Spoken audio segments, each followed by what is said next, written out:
Hey budget gardeners, Vita Loca here. Join me today as we chat about how to overwinter potted perennials. So let's go.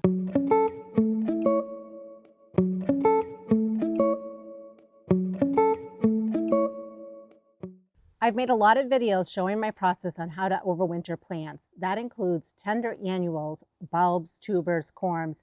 This video is not going to focus on that, however, but if you are interested in those type of videos, I'll put playlist links down below as well as up above. This video is going to specifically talk about perennial plants and how to overwinter them, meaning how to get them to survive through your winter. The first thing you want to know is what is your growing zone? In other words, how cold does your winter get? If you're not sure what your USDA growing zone is, you can basically do an internet search and just look up what is my USDA growing zone and then put in your location. And usually by location, I mean your zip code. But if you don't have a zip code, you can just put the city and state that you live in. And there are a lot of different sites that will give you that information. A lot of times I like to just go to the Farmer's Almanac, but many different sites will provide that information. And you want to take that information with a grain of salt because it's based on zip code, but maybe where you live in a little bit of a microclimate.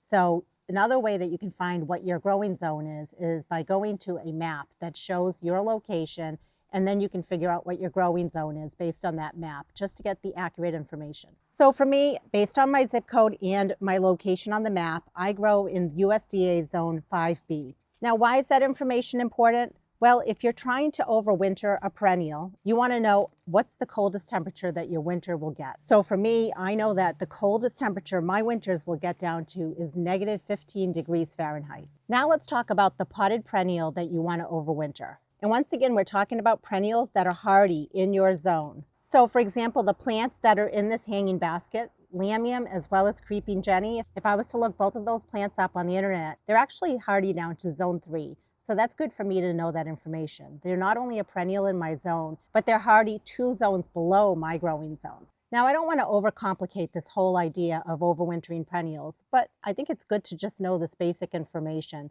So now that you know how cold your winters get based on your USDA growing zone, and now that you've researched the perennial that you want to overwinter in a pot, and you've learned how hardy it is down to in terms of USDA zones, now let's talk about the next thing.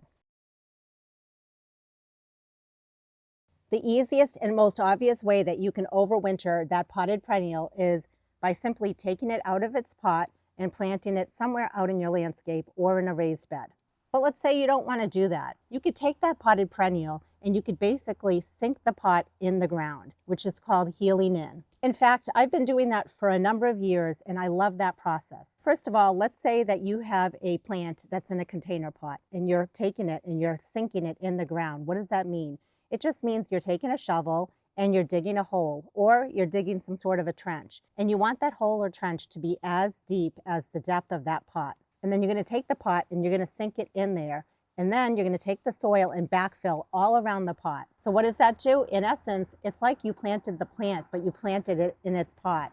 And it's protecting the roots of that plant. There are many different places where you can heal in a potted perennial plant. The first place could just be in one of your garden beds where you have a little bit of an opening or a little bit of a space. Go ahead, dig a hole, take that potted plant, sink it right in the ground, and then just cover it all back up. And then in the springtime, you can always take that potted plant out and then put it somewhere in your landscape where you really want it to be. Another place that you can heal your plants in would be something like a raised bed. In fact, this year I've already healed in a bunch of potted perennials in my raised beds in my backyard.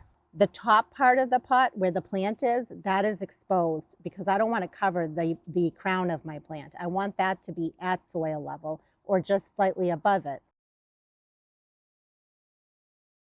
For many years, I would buy plants like off the clearance rack and it's getting really, really cold. I don't know what I want to do with those plants. And I would just huddle them up next to my house, my shed, or my barn. And then sometimes the plants would survive just fine, and sometimes they would not survive. And there's many reasons for that. One reason could be the plant that I was trying to overwinter was marginally hardy in my zone. In other words, maybe it was hardy down to zone 6, or maybe it was even hardy at the same zone as me, zone 5.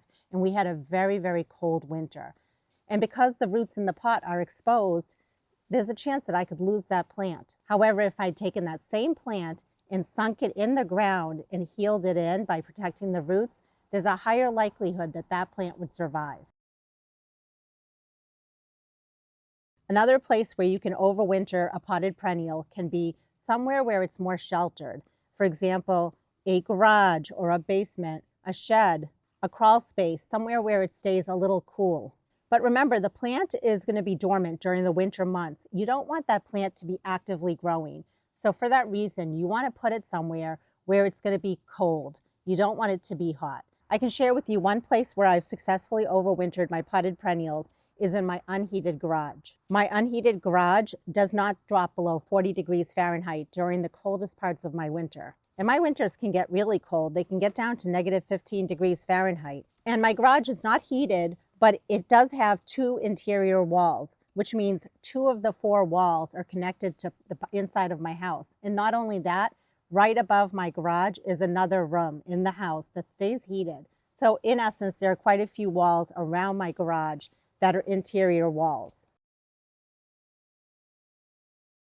So let's talk about moisture. If I was going to take this hanging basket that has lamium and creeping jenny, which are perennials, and put this in my unheated garage, I want to cut way back on the water. That is so important when you are overwintering a potted perennial in a shed, garage, in your basement, anywhere like that. Too much water can actually kill your plant. The plant is going to go dormant. It's going to go to sleep. It may turn brown in color, it may drop its leaves. But you also don't want to fully forget about your plant. You have to check on it once a month, and you may need to give it just the smallest drink of water. You want to make sure that the plant is not drying out 100%. So remember, too much water will kill your plant. Too little water will kill your plant. It's a fine balance, but if you have to err on the side of caution, I would say less water is better. Now with these plants that are overwintering outdoors, in other words, the plants that I'm healing into the ground, where I live, they're eventually going to freeze solid for a number of months. So I don't have to worry about moisture because we will get snow. However, where you live, if you don't get snow or if you don't get rain, you want to make sure you're watering your plants. But again, it is winter time, so you don't have to water them as much as you normally would during the summertime. But you want to make sure that they don't fully dry out. So I would say it's kind of the same rule. It's better to have it less watered than more watered because you don't want to rot out the roots. So now you might be wondering, do these plants need any sort of additional light? When it comes to the plants that I'm overwintering outdoors, the ones that are healed into the ground, they're just going to get whatever Mother Nature is going to give them in terms of water, in terms of light, in terms of snow. So I really don't have to do anything additional for the light, and you shouldn't have to in terms of light either.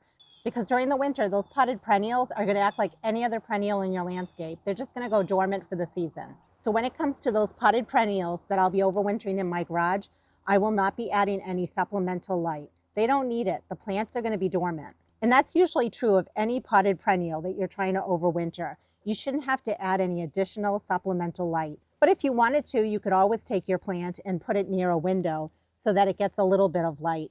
But the plant is dormant. It shouldn't need it. Some people have asked me if I take the perennials and put them on a heat mat. I don't, because again, the plants are dormant. I don't want to be waking them up. I want them to basically be resting for the winter months. I like to put it in my calendar to check on anything that I'm overwintering in my garage once a month. If I notice leaves are falling at the base of the plant, I want to remove those leaves because I don't want the leaves to carry any sort of disease that would trickle down to the roots of the plant. I'm going to take my finger and I'm going to stick it in the soil about 1 to 2 inches deep.